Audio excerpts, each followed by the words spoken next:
Hey everyone, welcome back to another maths tutorial. In this lesson, we are learning about scatter graphs.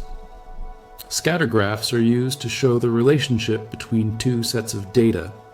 They help us see whether there is a pattern or connection between them. For example, you might want to see if there's a link between the number of hours studied and the marks scored in a test.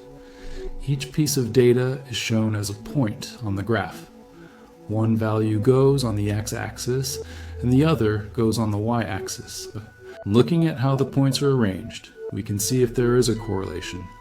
If the points go roughly upwards from left to right, it is a positive correlation, meaning when one value increases, the other also increases.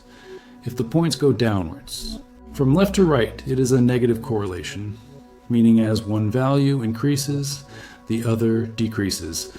If the points do not follow any clear pattern, there is no correlation. Scatter graphs can also show lines of best fit, which are straight lines that go through the center of the data pattern. This line helps us make predictions for new values. For example, if we draw a line of best fit, we can estimate what mark a student might get if they studied for a certain number of hours to draw a scatter. Graph, we start by labeling both axes, then we plot the points using the pairs of data from the table. After plotting, we can describe the correlation and draw the line of best fit if needed. Scatter graphs are very useful in science, business, and real life to understand trends and make predictions.